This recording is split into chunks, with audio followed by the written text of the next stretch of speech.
Okay, here we go. MLB.com released their top 100 prospects for 2024. We have a lot of players to talk about, so let's not waste any time. Starting at number 100, we have Daniel Espino. This guy has massive stuff, a huge fastball, huge slider, curveball changeup as well. Good numbers in the minor leagues so far. Only problem is he got shoulder surgery last year. That's even worse than getting elbow surgery. So let's see how he comes back from that. But if he can, this guy, the ceiling is so high for him. I think it's arguable that since he did get shoulder surgery, maybe you could have put someone like Christian Scott here as well, who had a very good year in the minors last year. But Espino, with the stuff that he has, I'm okay with him starting off this list. At number 99, we have Tekoa Roby. He went back to the Cardinals in the Jordan Montgomery trade last year. He has good stuff, good fastball, good curveball, has a slider changeup, but really good control. Not the greatest numbers so far. Last year had a 4.63 ERA, but Tekoa Roby, he is projected to be a mid-rotation starter, and with the stuff that he has, I'm okay with him being here at number 99.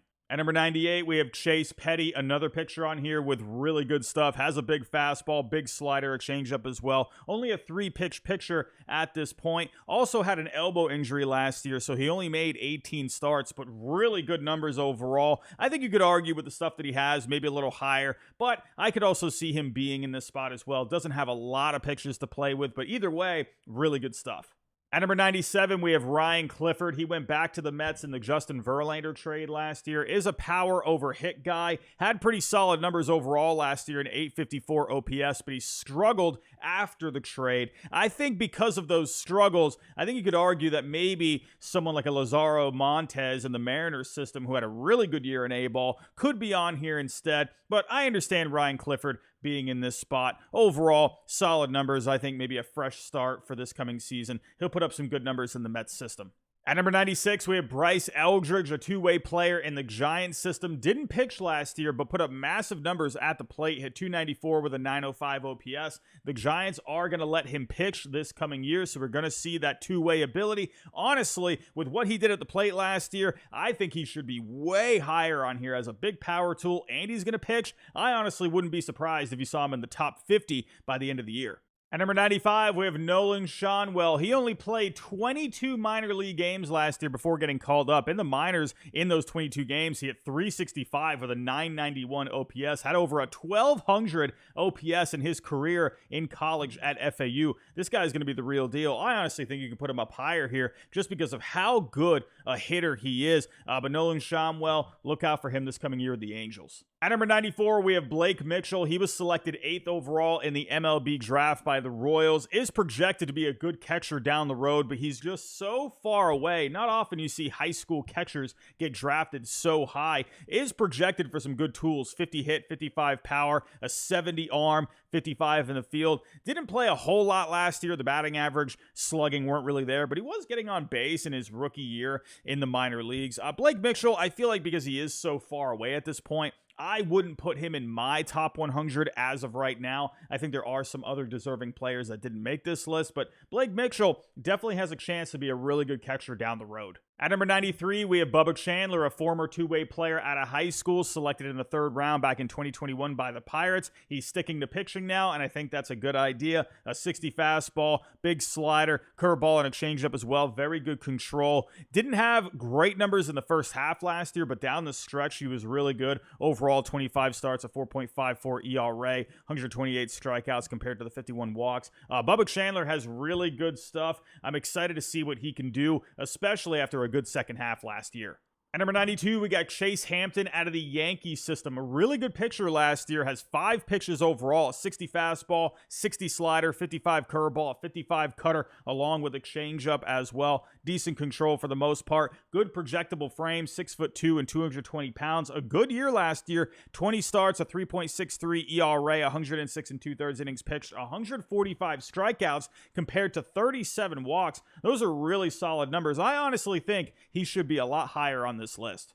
At number 91, we got Brian Rocchio, more of a hit over power kind of a guy, but really good in the field and known for his baseball IQ. Last year in AAA, he had 280, had a 788 OPS, but a 367 on base is really solid. I think you could argue, maybe you could keep him out of the top 100 because he's not really projected for a whole lot of power. I personally like me some Thomas Saggese, really good bat last year in AA. I mean, my goodness, he had a 662 slugging with the Cardinals after getting traded there.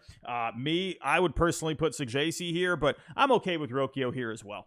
At number 90, we got Hurston Waldrop, the Braves' first-round pick in the draft this past year. This guy flew through the minor leagues last year. He started off in A-ball, went to high A, went to double A, ended up in triple A. I mean, this is his first year in professional baseball. Has a 65 fastball with a 65 splitter. This guy is absolutely nasty. He has a slider as well. And look at the numbers, a 1.53 ERA over the 8 games. Still not a whole lot of innings, but I'm expecting a big year out of Waldrop this coming year. And honestly, I think he should be way higher on this list. At number 89, we got Aurelvis Martinez in the Blue Jays system. Had a really down year in 2022. Only had a 286 on base percentage, but he improved that a lot in 23 with a 340 on base and an overall 836 OPS. Hit for a lot of power, 28 home runs. I'm okay with him being in this spot as a big power tool for him. Maybe we could see him sooner rather than later for the Blue Jays. At number 88, we got Brock Porter. He was projected to go a lot higher in the draft a couple of years ago, but he fell to the Rangers in the 4th round. And overall, very good numbers so far. 21 starts last year, a 2.47 ERA. Really good stuff. Has a good fastball, changeup, and a slider. But the problem with Porter is he does walk a few guys. 42 walks last year compared to 95 strikeouts. But Brock Porter, this guy has really good stuff. I think you could argue he could be a little higher on this list. At number 87, we got Colt Emerson, the Mariners' first-round pick last year. This guy has been so good in the minor leagues so far. More of a hit over power guy, good in the field, should be overall a very good middle infielder down the road. And look at the year that he had last year. Hit 374 with an OPS over 1,000. Are you kidding me? Really good numbers. Honestly, I think he should be way higher on this list. At number 86, we got Roderick Arias. This is a big name internationally. A couple of years ago, he went to the Yankees. Got off to a bit of a slow start. Only hit 194 in his rookie year. But last year, he turned it up a notch. OPS at a 928 overall. Didn't hit for a whole lot of power, but he did have 17 stolen bases. This is a guy who has 5-tool ability. Look out for him. It could be a couple of years before we really start hearing his name. But this guy could end up being a star. At number 85, we got Drew Thorpe. If you recognize this name, this was because he was part of the Juan Soto trade, and this is a big get for the Padres, in my opinion. He has a massive changeup, one of the best changeups in the minor leagues, and very good numbers last year. He went 14-2, ERA at a 2.52 over the 23 games, 182 strikeouts last year over around 140 innings pitched. This guy was a big get for the Padres, and he could be very good for them down the road, and I think he should be up higher. Speaking of the Yankees, we got the Yankees' #1 prospect, Spencer Jones, at number 84. Big raw power from him, a 60 power tool, but only a 45 hit tool, and that's thanks to the plate discipline. Struck out 155 times last year, but the power is real with him, and he has speed as well. He had 43 stolen bases last year, but again, he needs to work on that plate discipline. I'm okay with him being in this spot. At number 83, we got Carson Whisenhunt out of the Giants system. Had a good year last year thanks to a good fastball, but a very good changeup as well. If we take a look at the numbers, he had 58 2/3 innings, 16 starts, a 2.45 ERA, 83 Ks over the 58 2/3 innings. The one thing with Carson Whisenhunt is he doesn't have a lot of pitches, and he really only has 2 good pitches at the moment. I think if he can work on that 3rd pitch, maybe even add another one, his stock could definitely rise. At number 82, we got Anthony Salametto. I'm a big Salametto fan. He doesn't have the best stuff out there, but what makes him so good is the deception in his delivery. He's very hard to pick up, but has some pretty decent stuff too. A 55 fastball, 55 slider, 55 changeup as well. And last year, over 24 starts in the Pirates system, had an ERA at 3.26. Anthony Salametto, this is a guy, he's not going to blow you away with the stuff, but he's a guy I think has a very high floor, and he's going to be in the rotation for the Pirates, I think, in the next couple of years. At number 81, we got Jordan Beck. We got a Rockies prospect sighting here. And with Jordan Beck, you got a lot of power, 55 power compared to the 45 hit, but very good in the field as well. 55 field and a very good arm graded at 60. Very good power, like I said. Had a 503 slugging last year with an 867 OPS, 25 home runs. Did strike out a lot, though, 142 strikeouts, but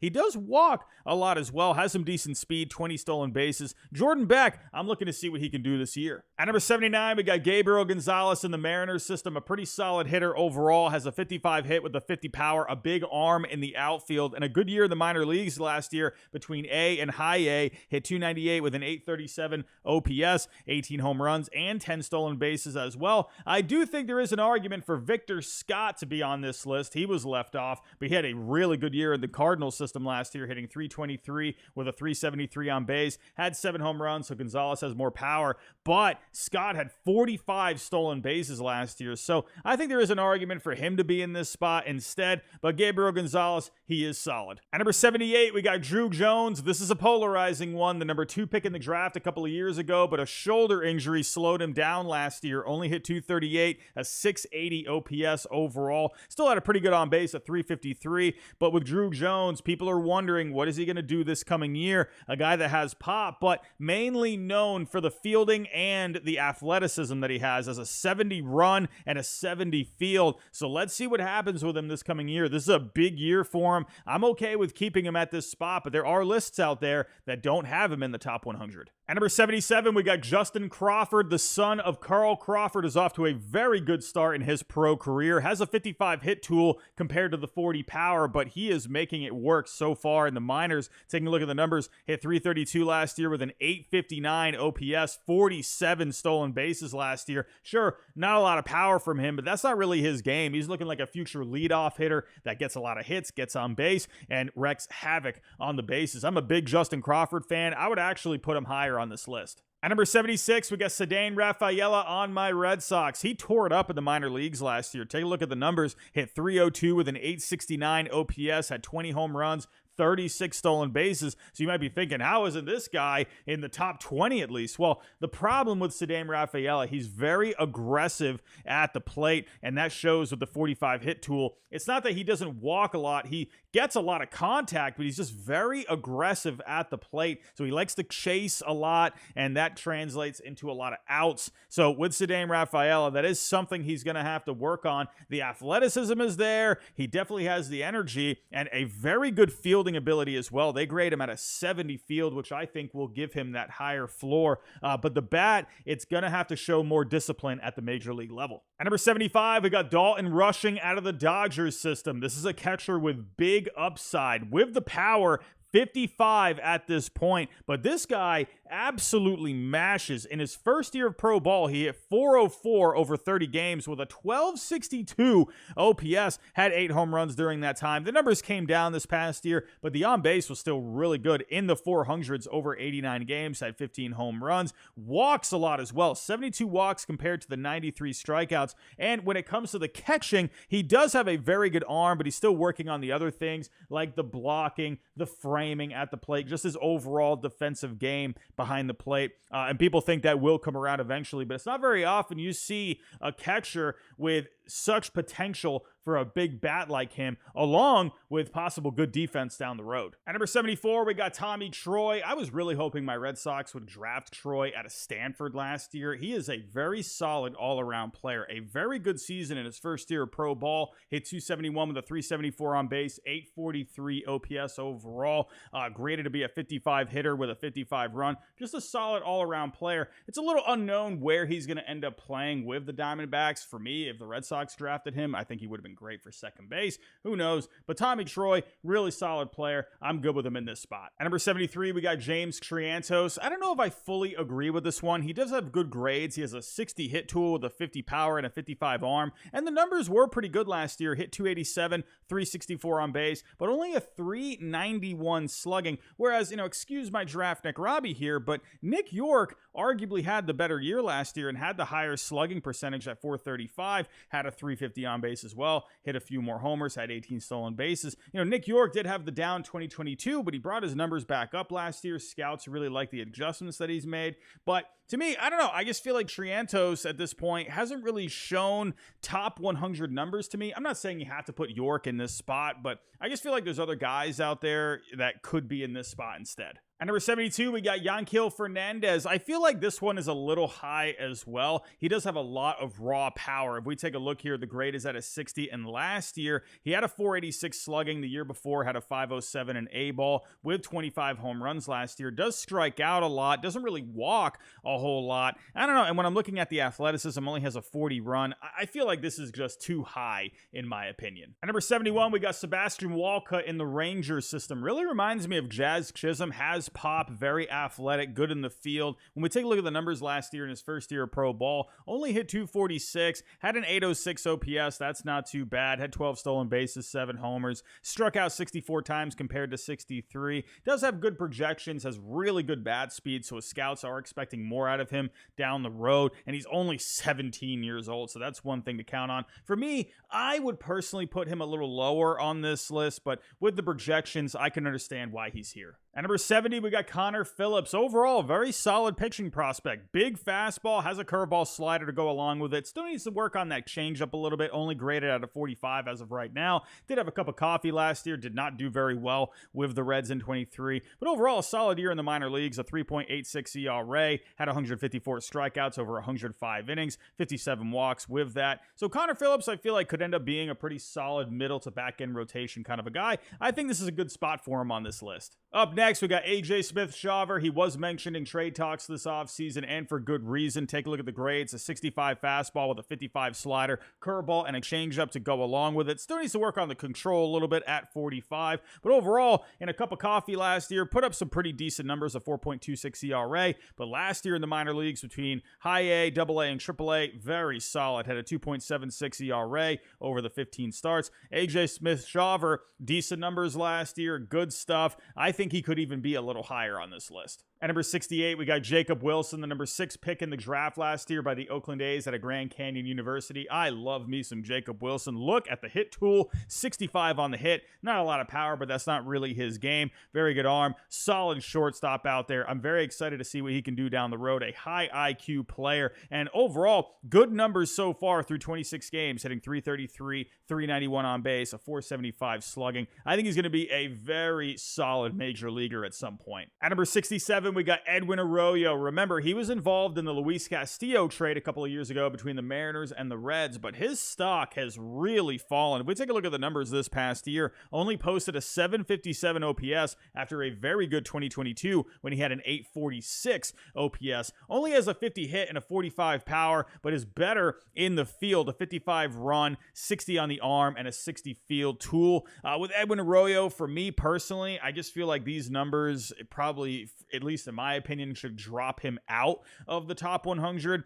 There were guys out there with much better numbers than this, but let's see if he can bounce back this coming year. At number 66, we got Luis Angel Acuna. Remember, he was involved in the Max Scherzer trade, a big piece of that trade. But I'm a big Acuna fan, not just Ronald Acuna. Has a 55 hit, 45 power, but very athletic. Has a 60 run, 60 field, and pretty solid numbers overall. Hit 294 last year with a 359 on base. Again, not a lot of power, a 410 slugging, only had 9 home runs, but stole 57 bases. Needs to clean up the strikeouts a little bit, over 100 strikeouts last year. For me, I think you could put him a little lower. I think I'd rather even have Jacob Wilson in this spot, but that's just me. I do like Acuna. I'm excited to see what he can do this year. At number 65, we got Kevin Alcantara. This is a big kid, very tall, very lanky, 6'6", 188 pounds, but a lot of projection. If we go take a look here, only a 50 hit, but a 55 power, has some athleticism, a 55 run, 55 arm, 55 in the field. A very balanced, but highly projectable kid. If we go take a look at the numbers from last year, hit 284, 345 on base, 465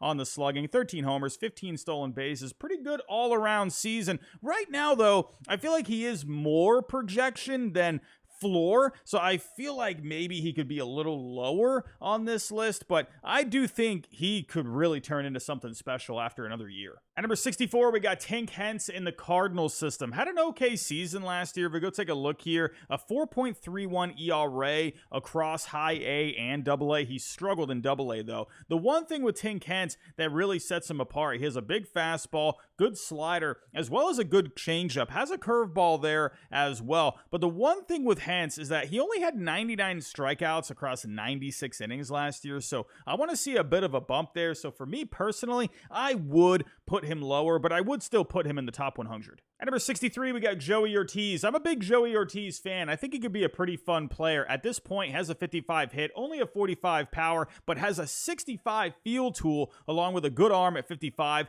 Not a whole lot of athleticism, but has very good instincts at shortstop, good hands. So they do think he is going to be a long-term shortstop, but he can also play second or third as well. And had a really good year in the minors last year. Hit 321, a 378 on base, a 507 slugging. Sure, only 9 home runs, but this is a guy that can hit for the gaps. Again, good shortstop. I'm a big fan of Joey Ortiz. I think this is a really good spot for him. At number 62, we got Jared Jones. Remember, he was drafted back in 2020 during that COVID year. Feels like we haven't heard a lot about him, but I think we're going to start hearing about him a little bit more. Has a big fastball, 65 fastball, a curveball slider as well. Does have a changeup in there. But last year, put up some really solid numbers at Double A, a 2.23 ERA over the 10 starts. Didn't do as well at Triple A, but this guy has really good stuff. I would like to see a bit more out of him this coming year. For me personally, I would maybe knock him down a few spots on this list, but Jared Jones, I think this is a fun picture to keep an eye out for. At number 61, we got Aiden Miller, the Phillies' top pick in the draft last year. He's a big power bat coming out of high school, listed at a 60 power as of right now. A big arm, is projected to be a power hitting third baseman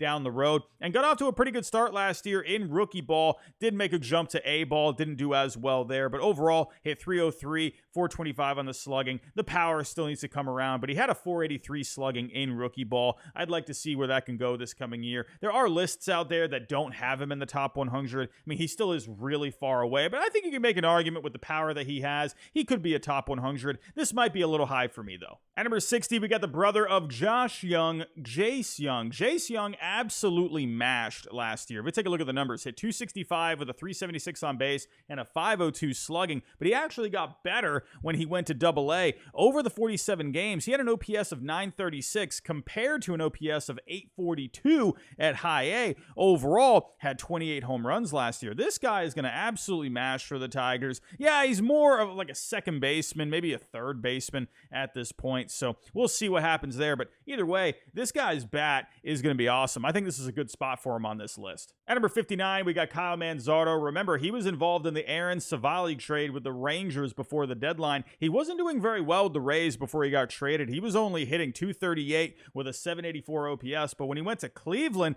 the bat came alive, hitting 256 with a 938 OPS. Overall, had 17 home runs. I have seen some lists out there that have just completely taken him off of the top 100, and I think that had to do with how he was doing with the Rays. But because of how well he did with Cleveland after the trade, I still think it's completely fine to keep him on the list. I think this is a good spot for him. He's a really good hitter, and I think we're going to see him pretty soon. And speaking of the Rays, at number 58, we got Xavier Isaac. And I think this guy is the reason why they were okay with trading Kyle Manzardo, because this guy can absolutely mash. If we take a look, a 55 hit and a 65 power, the exit velocities with this guy are off the charts. If you take a look at the numbers, last year hit 285 with a 916 OPS, but look at what he did at High A. Hit over 400 with almost a 1400 OPS over the 12 games. Overall had 19 home runs, 64 walks compared to the 94 strikeouts. That's really solid.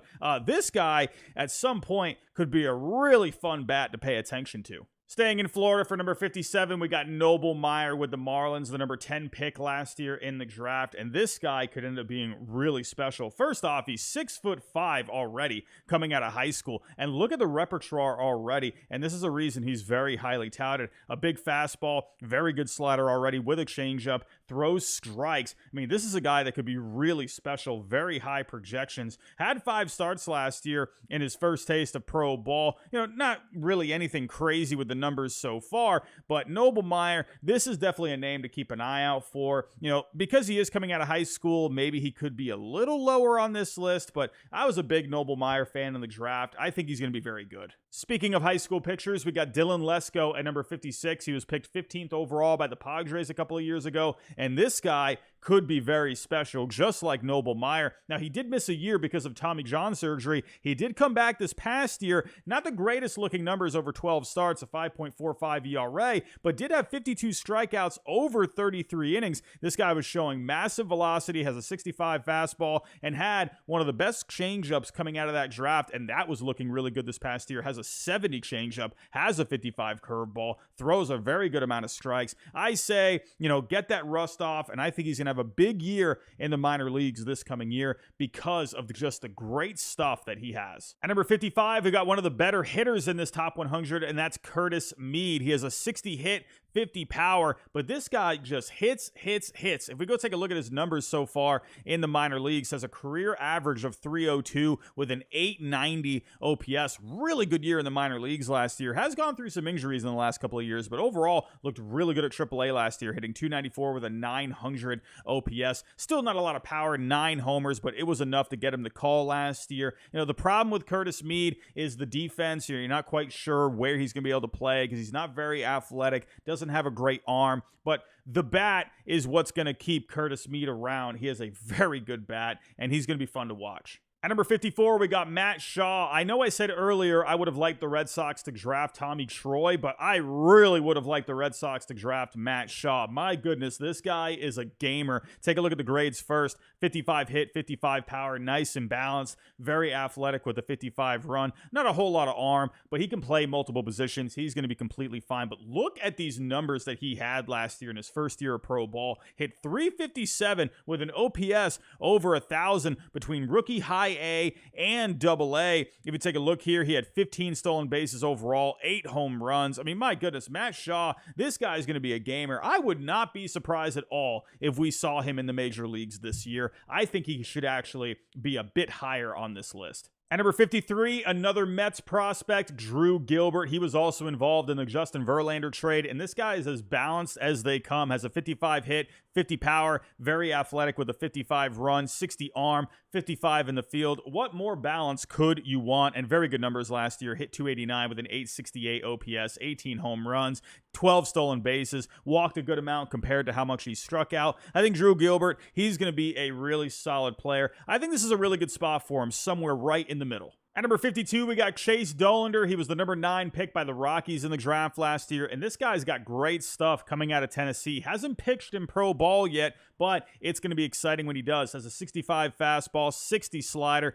55 changeup, along with a curveball. Now, the numbers at Tennessee did drop off a little bit last year. ERA went up to a 4.75 compared to that dominant season he had in 2022 with a 2.39 ERA, but the strikeouts were still around the same, 12 strikeouts per 9. Dollander, at this point, we don't really know, but right now, what we've seen at Tennessee with the stuff, this guy could be really exciting. At number 51, we got Michael Busch, the newly acquired Chicago Cub. I am glad this guy is going to get a chance to play. He had very good numbers in the minor leagues last year. Looking at the grades, 55 on the hit, 60 power. Not really too much in the field, so that's kind of really the thing that's been holding him back. It looks like he's going to be playing first base for the Cubs, but the bat should be good to go. Last year at AAA, hit 323 OPS, over 1,027 home runs, 65 walks compared to 88 strikeouts. This guy's going to be a really good hitter for the Chicago Cubs. And we've made it to the halfway point. We got Noah Schultz at number 50. Not a whole lot going on for the White Sox these days, but this is a kid you might want to pay attention to. The first pick for the White Sox back in 2022, number 26 overall. Big fastball, big slider, has a changeup as well, but look at the numbers that he put up last year in A-ball. 10 starts, an ERA of 1.33, 38 strikeouts over those 27 innings, so not a whole lot of work from him last year, but man,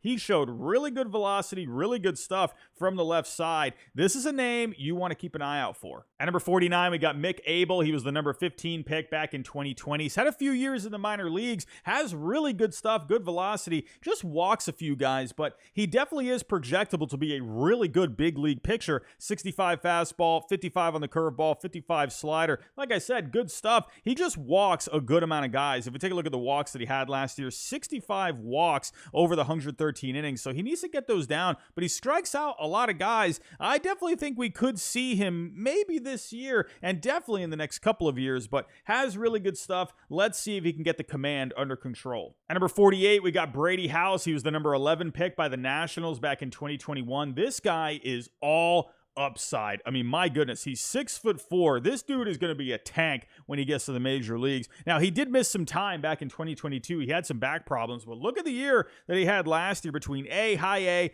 and double A. He hit .312 with an .862 OPS, 12 home runs, but this guy is still growing into his frame. This guy is going to absolutely mash when he gets to the major leagues. At number 47, we got the power hitting Owen Casey. I'm excited about him. He's one of my favorite prospects in the top 100. Now, only a 45 hit, but has a 65 power and a very good arm out in the outfield. A very solid season at double A last year. Hit .289 with a .917 OPS, including a .398 on base and a .519 slugging, 22 home runs. Now, he struck out a lot, 164 times last year, but he also walked a lot, 76 times. So he does have plate discipline. He just has, a bigger frame. He's 6'3", so he's still working on getting that swing under control. But man, when he connects, absolute moonshots from this guy. At number 46, we got Tyler Black, another hit over power infielder, and he definitely has a good hit tool at 60. Again, not a lot of power, but very athletic, a 60 run. And last year, put up solid numbers, hit .284, had a .417 on base percentage, and still put together a .513 slugging despite not a whole lot of power. He did hit 18 home runs, though, but he walked 88 times compared to 100 strikeouts, and he had 55 stolen bases. I mean, my goodness. I'm a big Tyler Black fan. I'm excited to see what he can do. I think because of that power tool, he did have 18 home runs, but he's not projected for a whole lot of power. I think that could knock him down a little bit, but either way, I'm a guy that just likes a good hit tool. What can I say? At number 45, we got Jet Williams in the Mets system. Kind of reminds me of Dustin Pedroia a little bit. A very scrappy player, gets on base a lot, but I think he could even be more athletic than Dustin Pedroia. If we take a look here, a 55 hit, 45 on the power, but a 60 run. People are wondering whether or not he's going to play shortstop. Maybe he can play some center field. We'll see. But this guy's on base percentage was off the charts last year. A .425 on base. Sure, maybe the power's not quite there at .451 with the slugging. Did have 13 home runs, but he walked 104 times last year compared to 118 strikeouts and stole 45 bases. I mean, if this guy can hit anywhere from like 280 to 300 on base over a 400, maybe like 15, 20 home runs, 30, 40 stolen bases a year, that is a really good player if you ask me. At number 44, we got Termarr Johnson. I was a big Termarr Johnson guy coming out of that 2022 draft. He got picked 4th overall by the Pirates, but got off to a slow start in his first year of pro ball. Did miss time because of injuries, so the numbers really got affected, and he got affected in the early going in 2023, but he ended up picking it up a bit and finished with some pretty decent numbers overall. Hit .244 with an .860 OPS, but look at the on-base percentage. A .422 really shows that maturity that he was known for coming out of that draft, making good decisions at the plate, and he walked 101 times compared to 120 strikeouts. But I think because of the good choices he was showing, cutting down on those strikeouts as the year went on, I think we're going to see an even better year out of Termarr Johnson in 2024. At number 43, we got Mason Wynn. Looks like he's going to be the opening day shortstop for the Cardinals this coming year, and I think he's earned it. Last year, if you take a look at the minor leagues in AAA, hit .288, had an .833 OPS, 18 home runs, 17 stolen bases as well. Mason Wynn, I think this kid could be really solid, has a 55 hit, not a whole lot of power, but I think, he could end up hitting like 15, 20 home runs a year. I think that's fine. But what's going to keep him around while that bat comes along is the defense at shortstop. Very athletic, has a 70 run, but has one of the best arms in all of baseball, whether that's minor leagues or major leagues. Has an 80 arm. That's one of the highest grades for a tool out there.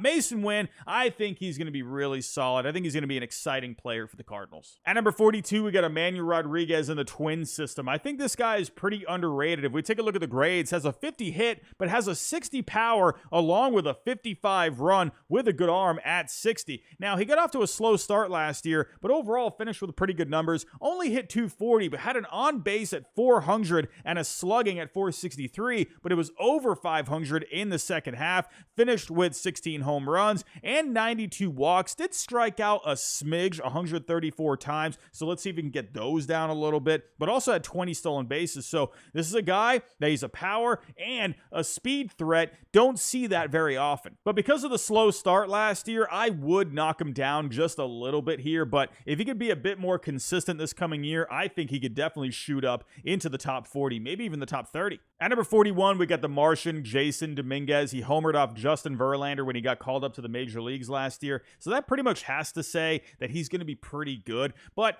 last year in the minor leagues, actually go back the last few years, hadn't fully put it together in my opinion. The on-base percentages always looked really good, but I felt like the slugging percentages were lagging a little bit along with the power. But when he got called up to AAA last year, this guy was just setting the world on fire. Hit over 400 with over 1,000 on the OPS, almost 1,100 over the 9 games. That prompted the call up, and this guy just didn't slow down with the Yankees. Ended up getting an elbow injury, so he has to get Tommy John, so he's going to be out for a little while, probably the first half of this year. But Jason Dominguez, we've all been told this guy's going to be special. We saw what he could do when he came up last year. I think he's going to be pretty special. I would even bump him up a few notches on here. Into the 40s we go, and at number 40, we got Kyle Teel in my Red Sox system. I'm just saying, this is not Draft Nick Robbie talking, but I think Kyle Teel is pretty underrated. This guy's bat was just blazing hot last year. If we take a look at the numbers, he made it all the way to AA in his first year of pro ball. Overall, hit 363 with a 482 on base, a 495 slugging, had a couple of home runs there,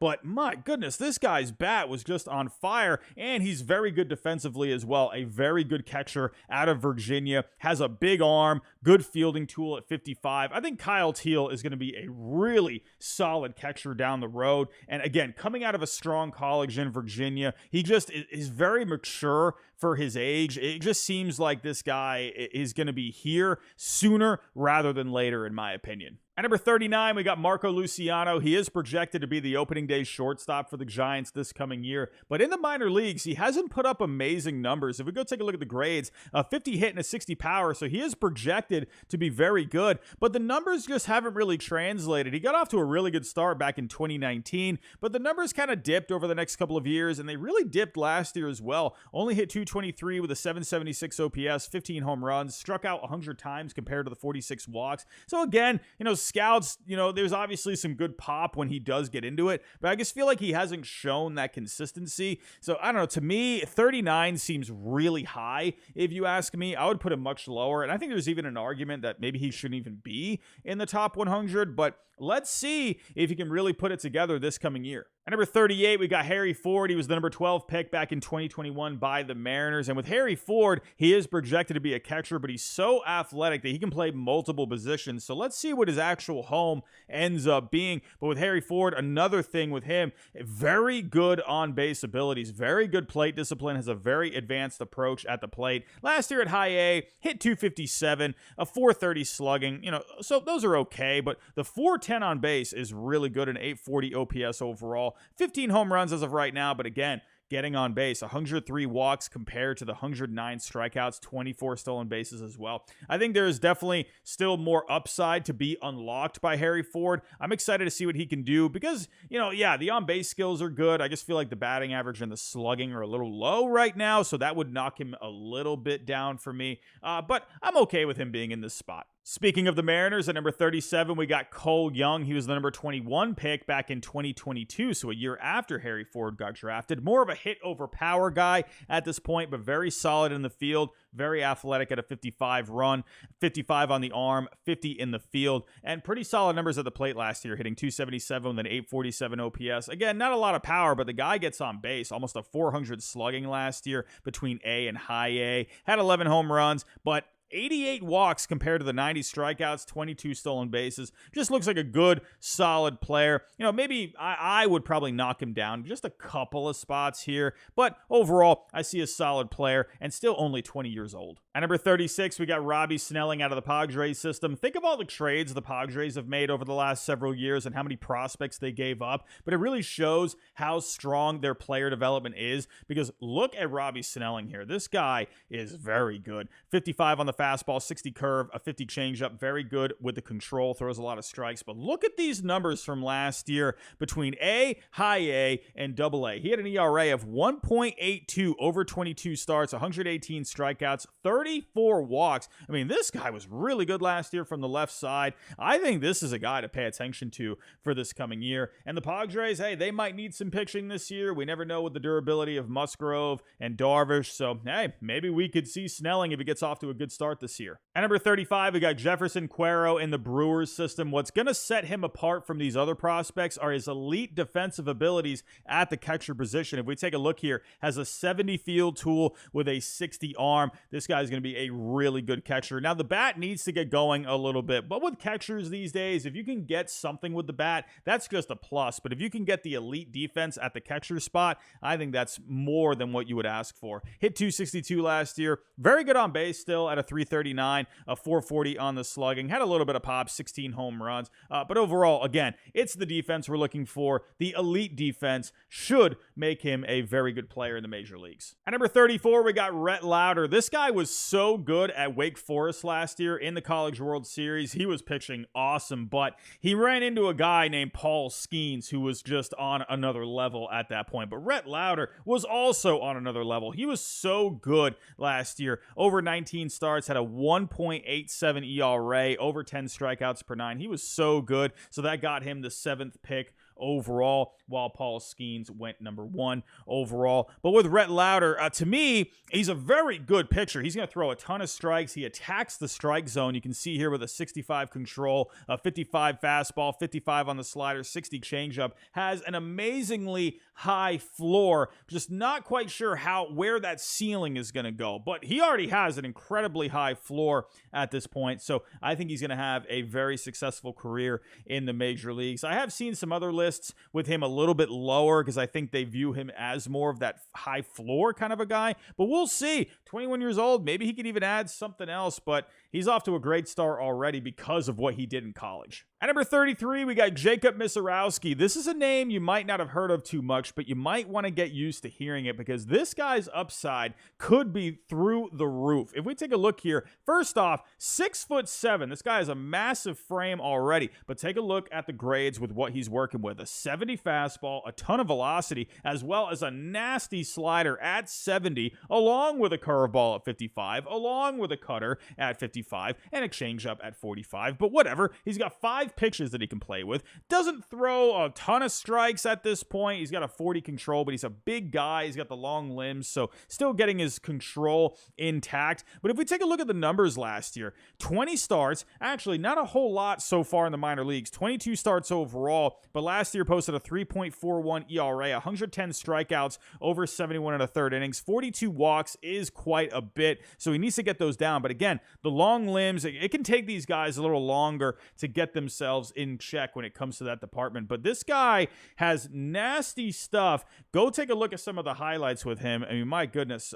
he has really flown up these charts. At number 32, we got Heston Kjerstad. He was the number 2 overall pick back in 2020. You might be thinking, what's taking this guy so long? It's already 2024. But he missed all of 2021 due to myocarditis, so it took him a little bit to get going, but this guy's numbers are looking really good in the minor leagues. In 2022, hit 309 with an 851 OPS, but those numbers went up in 2023 with the OPS going to 904. Last year, he had 21 home runs. I mean, this guy, I think, is going to be a really solid hitter for the Orioles. Had a cup of coffee last year, 13 games, had the 748 OPS with a couple of homers. Heston Kjerstad, yeah, he did miss some time early on in his pro career, but it looks like he's finally getting himself going. I think he's going to be a fun player. At number 31, we got Chase DeLauder, and this guy is an absolute tank. He's 6'4", weighs 235, and look at these grades. 55 hit, big power tool at 60, 55 on the run. He's 6'4", 235, and has a 55 run. Are you kidding me? A 60 arm, 55 in the field. I mean, these are grades for a guy that should be in like the top 20. However, he did hurt his foot and he got surgery on it, so that delayed the start to his pro career to this year. So didn't play as many games as you would want him to this past year. But my goodness, this guy put up some great numbers over 57 games. Hit 355, a 417 on base, a 528 slugging. This guy's power is to all fields. He absolutely mashes. I am really excited to see what Chase DeLauder could do. And if he didn't hurt his foot, I honestly think he could even be a top 10 guy. Speaking of absolute tanks, how about Kobe Mayo at number 30? This guy is 6'5", 230 pounds. This guy absolutely mashes. Has a 45 hit, but a 65 power along with a big arm. Not a lot of athleticism, not a great field tool. So it's looking like he's probably either going to be a first baseman or a third baseman, but whatever. This guy just hits absolute moonshots. If you go take a look at the numbers from this past year, hit 290, a 410 on base, a 563 on the slugging, a 973 OPS overall, 29 home runs. I mean, my goodness, this guy, he's going to absolutely mash. At number 29, we got Ricky Tiedemann in the Blue Jays system. He was getting a lot of buzz a couple of years ago after a phenomenal 2022, but last year got off to a bit of a bumpy start. He was having some arm problems. In the end, only had 15 starts, had a 3.68 ERA, but this guy is absolutely nasty. Struck out 82 batters over 44 innings. What you're working with here is a big fastball, big slider, big changeup. Ricky Tiedemann is absolutely going to be phenomenal. Just let's see if the arm can be a little bit more durable this coming year. At number 28, we got a Dale Amador. This is a name you might not have heard of too much. I haven't heard of his name too much, but this is a really good bat in the Rockies system. This is a very good hitter. Has a 60 hit tool. A 45 power tool isn't too high, but he's added some strength over the last couple of years. But this guy is very advanced at the plate. Did miss some time this past year because he broke his hand, but overall, very good numbers. Hit 287 and 875 OPS with a 380 on base. Now, focusing on the on base, this guy walks more than he strikes out. In his minor league career, he has 153 walks compared to 133 strikeouts. That is insane. Again, very good hit tool, very good plate discipline, but also has speed as well. Has 51 career stolen bases in the minor leagues. He was an international signing back in 2019. Look out for this guy, middle infielder. This is another good bat that's in this Rockies system that we could see pretty soon. At number 27, we got Andrew Painter in the Phillies system. He was the number 13 pick back in 2021. He was getting a lot of buzz a couple of years ago, but he missed all of last year because he got Tommy John. But back in 2022, this guy was putting up phenomenal numbers. He had 22 starts, a 1.56 ERA. He struck out 155 batters over 103 and 2/3 innings while only walking 25 batters. Are you kidding me? That was at A, high A, as well as double A. This guy is going to be really special, man. 6'7", has a big fastball at 70, big slider at 60, has a changeup, a curveball, but pinpoint control, 65 on the control. This guy is going to be absolutely nasty. Yeah, he got the Tommy John, but get ready for Andrew Painter. Speaking of Tommy John surgery, we got Cade Horton in the Cubs system at number 26. He got Tommy John while he was going to Oklahoma. He came back, helped them get to a second-place finish in the College World Series, got drafted 7th overall by the Cubs a couple of years ago, and man, he had a really good season last year. Had 21 starts, a 2.65 ERA, 117 strikeouts compared to 27 walks over 88 innings pitched. Are you kidding me? This guy's got a big fastball, a massive slider to go along with it, a curveball, has a changeup, 50 on the control. He looked really good last year. With the Cubs, I've been saying in other videos, I feel like they could use some more pitching in that rotation, get a bit of an upgrade. But Cade Horton, man, look out for this guy. He is definitely going to make an impact at some point. Speaking of impact, how about Jackson Jobe at number 25 in the Tigers system? This guy has one of the most unbelievable sliders I have ever seen. Has a 70 slider, one of the best sliders in all of baseball. Has a huge fastball to go along with it, a 65 on the fastball, 60 on the changeup. Has a 55 cutter, throws a ton of strikes, has a 60 control. This guy out of high school came into pro ball and has just been putting up solid numbers ever since. This past year, 16 starts, a 2.81 ERA, 84 strikeouts over 64 innings pitched. Only had 6 walks last year. Are you kidding me? This guy is absolutely nasty. He will definitely make an impact for the Tigers at some point. Speaking of impact, how about Roman Anthony for my Red Sox at number 24? He set the world on fire in the minor leagues last year. He got off to a really slow start in A-ball. The advanced numbers looked really good, though. He was hitting the crap out of the ball. He was showing really good plate discipline, had a 376 on base, but they trusted the advanced numbers. They moved him up to high A, and this guy just didn't stop at that point. In high A, he hit 294 with a 569 slugging, and then they moved him up to double A, where he proceeded to hit 343 with a 477 on base and a 543 slugging. This guy was just off the charts last year. Has a 55 hit, a 60 power, pretty solid in the field for the most part, has a decent arm, but this guy, his bat is looking like the real deal. As a Red Sox fan, I am very excited to see what he can do this coming year. At number 23, we got Kyle Harrison in the Giants system. This guy has nasty stuff from the left side. A big fastball graded at a 70. Really good slider, really good changeup. Lacks the control a little bit, but this guy has great stuff. If we take a look at the numbers last year in the minor leagues, he did struggle last year at times, especially with his command. That ERA inflated to a 4.52, but it was a 2.71 back in 2022 over the 25 starts. Good amount of strikeouts last year as well, 109 Ks over just around 68 innings pitched. We should be seeing a lot more Kyle Harrison this year in that Giants rotation. And hey, this guy's got good stuff. Like I said, I'm excited to see him. At number 22, we got Colt Keith. I remember making a video for the 2020 draft, and I said this guy was the #1 steal for that draft. And my goodness, this guy has really emerged. He made me look pretty good. He's actually making himself look pretty good if you ask me. But this guy, his bat has been incredible. He has a 60 hit and a 60 power, looking like the third baseman of the future for the Tigers. If we take a look at these numbers, I mean, my goodness, look at these numbers. Last year, hit 306 with a 380 on base, a 552 slugging, 27 home runs. I mean, my goodness, this guy was just off the charts last year between AA and AAA. This is a bat I definitely think could be here even this year. I mean, look out for this Tigers team. It's a fun team, got some young players emerging, and Colt Keith is definitely one of them. Speaking of third baseman, we got Noelvi Marte at number 21. Remember, he came over in the Luis Castillo trade a couple of years ago, and he already showed last year how good he can be. He came up to the Reds for a little bit at the end of the season, played 35 games, hit 316 with an 822 OPS, and was hitting well in the minor leagues up to that point. Hit 279 with an 812 OPS. Overall, last year in the minor leagues, he had 11 home runs, had a couple in the major leagues last year as well, but this is a guy that has very good projections for the future. More power over hit. We're not seeing too much power at the moment, but this guy's got a big frame, hits the ball incredibly hard, has very good plate discipline as well.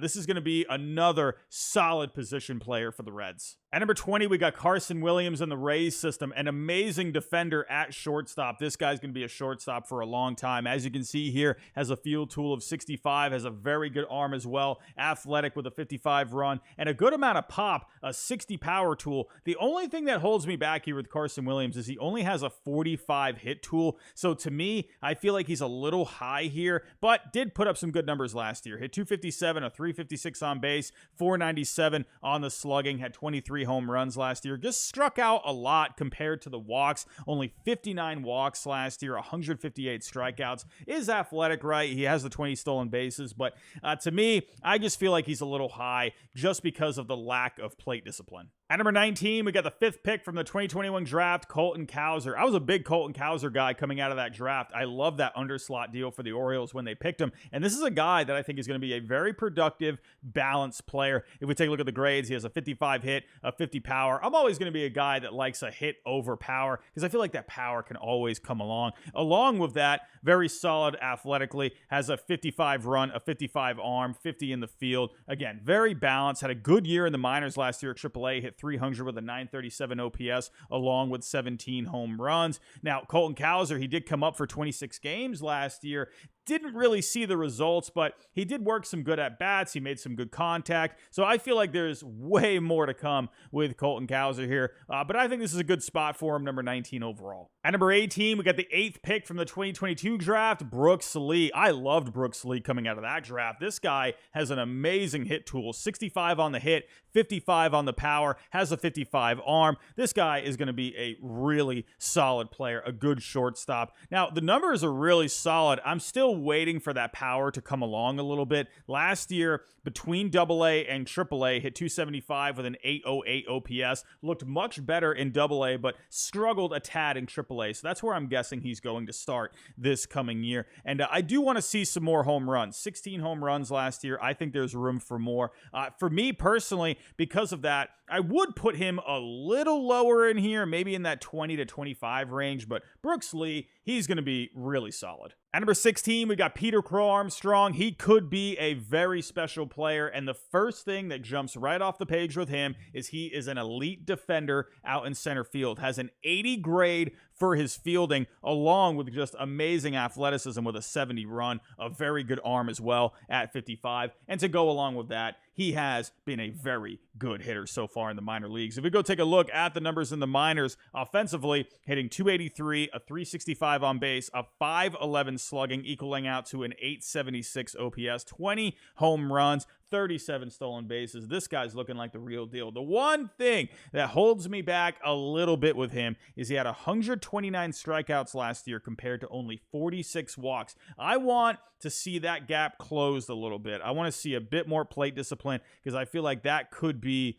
really exploited at the major league level. But either way, a very athletic player, very good defensively, I think could be the leadoff hitter for the Cubs for years to come down the road. At number 17, we got Samuel Basallo. This is a name you want to pay attention to this coming year because this guy came out of nowhere this past year. We could have a very special hitter here. At only 19 years old, this guy absolutely raked in the minor leagues last year. He has a 60 hit tool and a 60 power, also has a really good arm, could be a catcher or maybe a first baseman down the road. But let's pay attention to the bat here first. This guy at 19 hit 313 last year with a 402 on base, a 551 slugging, 20 home runs. Are you kidding me? And look at the strikeout to walk ratio, 94 strikeouts compared to 61 walks. Are you kidding me? At 19 years old, that is just insane. Now, will he stick at catcher long term?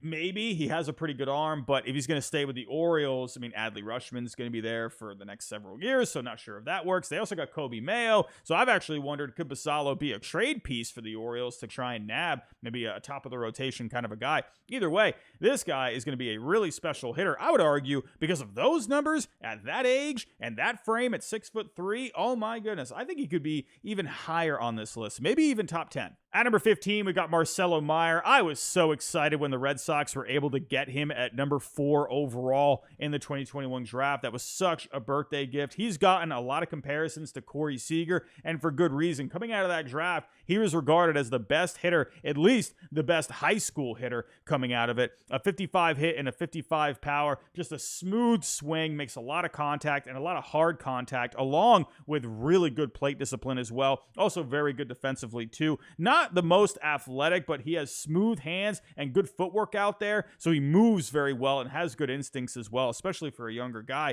and in the field has a 55 grade and a good arm as well. Now, Marcelo Meyer last year, he went through some injuries. He did not have a great year last year, hurt his shoulder at one point, so the numbers were really down. Overall, only had a 739 OPS, but in 2022, very good numbers, had an 888 OPS. Looks like he's good to go for this coming year. He says he is fully healthy. And Marcelo Meyer, man, this is a kid who could be one of the next best shortstops in the game. At number 14, we got James Wood. He was a big piece that went back to the Nationals in the Juan Soto trade, and he could be very exciting in the next couple of years. Big power and very athletic. A 70 power and a 60 run. Good arm out in the outfield as well. Graded at a 55 in the field. Now, the one problem with Wood is that he strikes out a ton. 173 strikeouts last year, so he's going to have to figure out a way to cut that down, but had 26 home runs, hit 262 with a 353 on base and a 520 slugging. So, when he gets to the major leagues, I think he's going to have to cut down those strikeouts if he wants to have long-term success, but either way, there's a lot of excitement about him, especially because of the power and the athleticism. At number 13, we got Max Clark. He was the 3rd overall pick by the Tigers in last year's draft. Max Clark, this guy could be really special, man. A big hit tool at 60, 50 on the power for right now, but the big thing with Max Clark, a lot of speed, a lot of athleticism, a very, very good-looking outfielder, has a 65 arm as well, as long as just good instincts in the outfield, which helps give him that 60 grade for the field. However, with Max Clark, off to a slow start in his pro career so far. Last year, over the 23 games at 224 with a 759 OPS, but the on-base looked really good at 383. So anytime a kid has, a good on-base percentage, I think that's a good sign for the future, especially if they just start out their pro career. There's a lot of projection for him moving forward.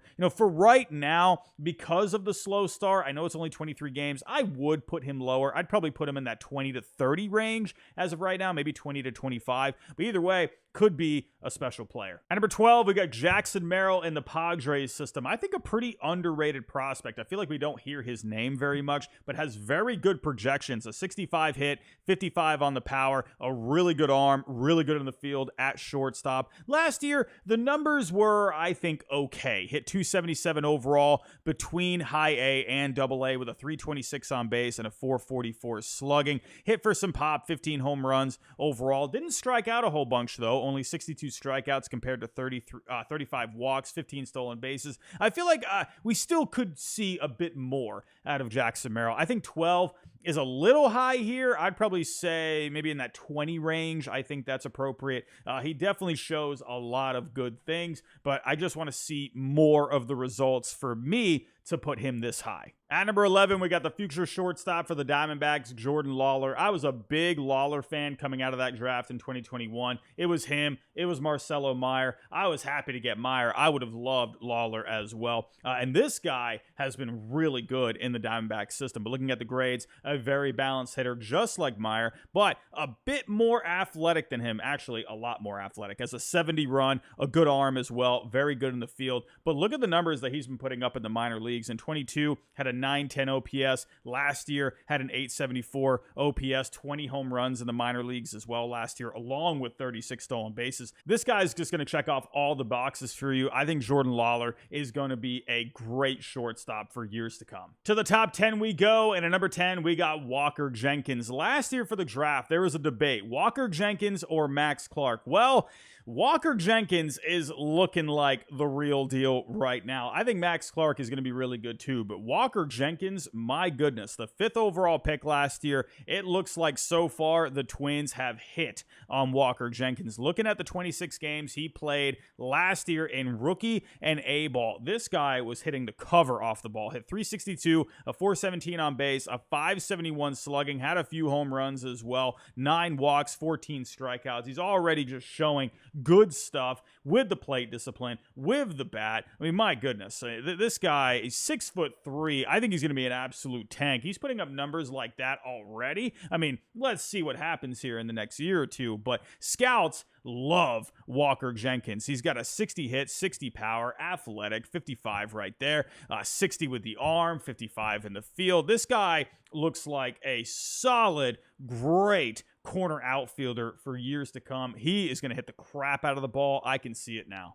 At number 9, we got Colson Montgomery. I remember the White Sox were all over Colson Montgomery in the 2021 draft. Ended up picking him 22nd overall, and it's looking like he's going to be a solid all-around player. Has a 55 hit, a 60 power, has a 55 arm, a 55 in the field. Looks like he's going to be a really good shortstop. Good numbers so far as well. Hit 287 with a 455 on base last year. A 455 on base? Are you kidding me? 484 on the slugging and 939 OPS overall. Not a lot of power, though. They gave him a 60 grade for the power, but only 8 home runs last year. However, the plate discipline is off the charts. 56 walks, 56 strikeouts. I mean, my goodness, this guy is a machine with the plate discipline. However, for me, I think it is debatable whether or not he should be in the top 10. Maybe just outside the top 10. I just want to see a little bit more power. Is that too much to ask? But I think Montgomery, he's going to be really good. At number 8, we got Ethan Salas in the Padres system, and this guy could one day be phenomenal. This could be a very rare player that we don't see very often. He's a catcher that's both very good at the plate and very good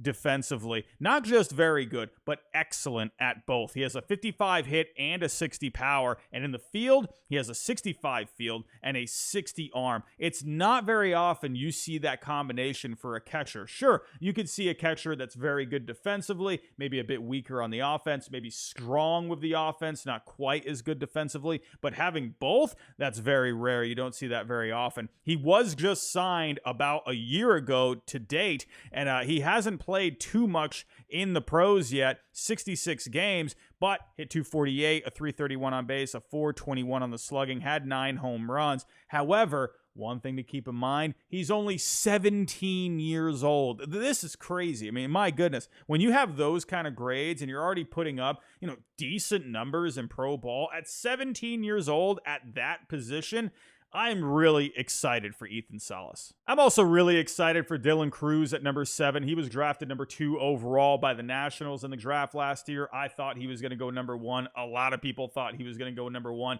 but the Pirates ended up picking Paul Skeens instead.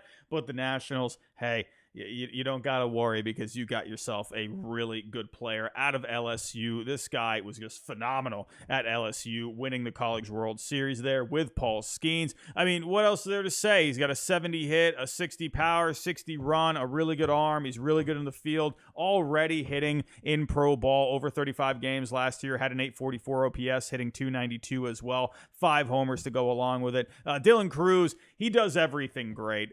To me, I think there's even an argument he could be in the top 5.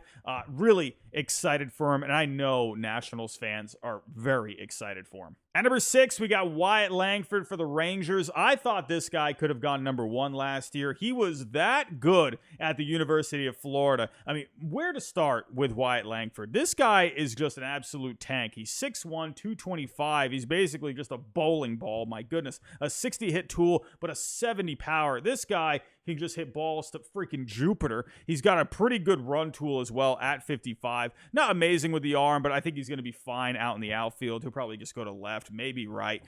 But look at these numbers that he put up last year in 44 games. My goodness, are you kidding me? From rookie, he was already in AAA last year, for crying out loud. He just got drafted.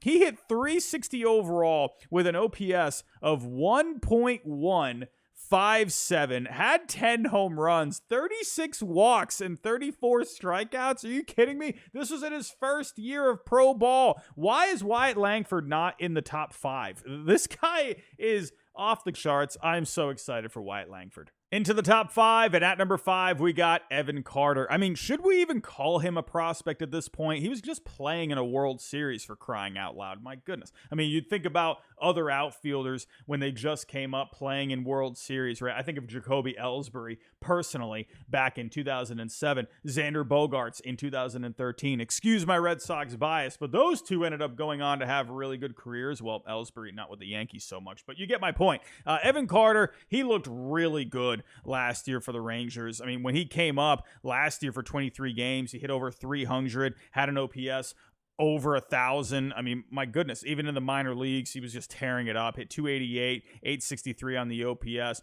I would like to see a bit more power from Evan Carter, but the guy is just such a phenomenal hitter. I mean, a 65 hit, the power is at a 50, so I'm not expecting him to, be jacking 30, 40 home runs, but I think he's capable. 20, 25 home runs. Evan Carter, man, I mean, my goodness, Wyatt Langford, Evan Carter, are you kidding me? At number 4, we got Junior Caminero. Obviously, we've seen what happened with the Rays and Wander Franco over the last several months, but no worry, because you got Junior Caminero, and this guy is looking amazing already. I mean, no surprise here to see him in the top 5. He's got a 60 hit, a 70 power, has a really good arm. He's probably going to end up playing third base. But last year, these numbers looked so good down in the minors. Hit 324, OPS at a 975, had 31 home runs. I would like to see a bit more with the walks, 42 walks compared to 100 strikeouts. So let's see if he can cut that down a little bit. Had a very small cup of coffee with the Rays last year, 7 games.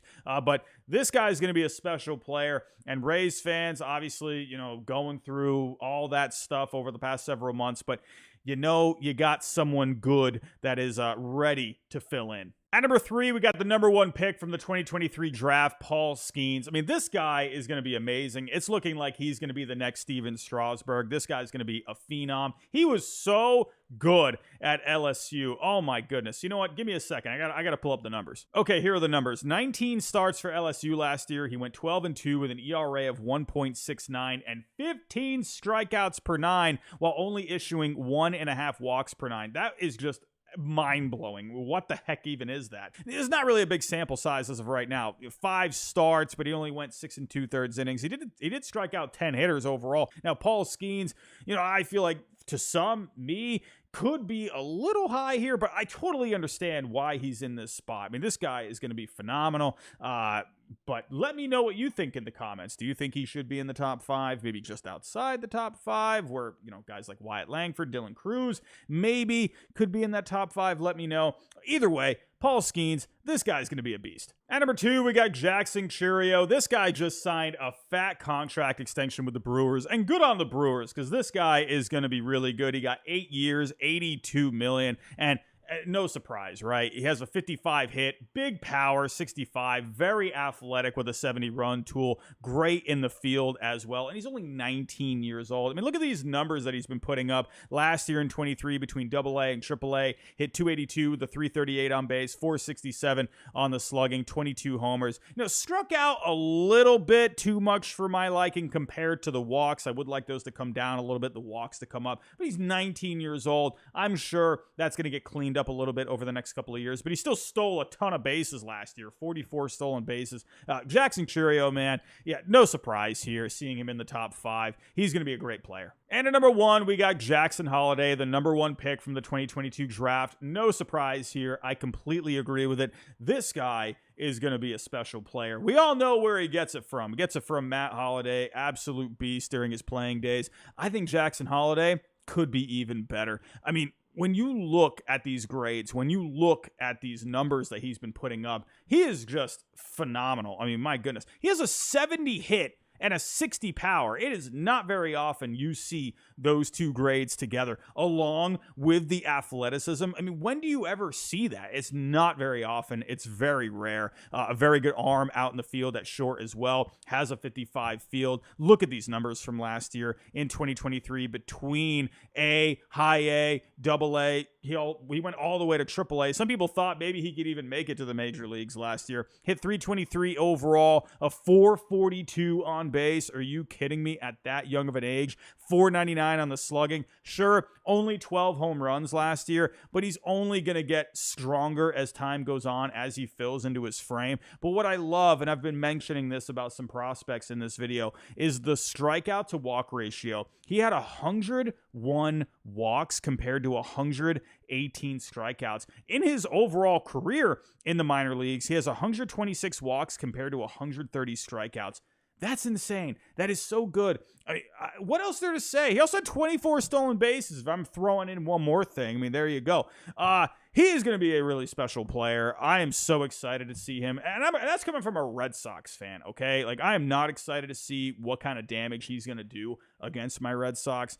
But my goodness, Orioles fans, get ready for a fun, long career of Jackson Holliday. But those are my thoughts. Tell me your thoughts down below in the comments. Would you move any of these guys in the top 100 up, down? Let me know. But if you can on the way out, please make sure you comment down below. If you can, leave a like. I will greatly appreciate that. And subscribe if you're new. But that's all I have for this video, everyone. Thanks for watching, and I'll talk to you next time.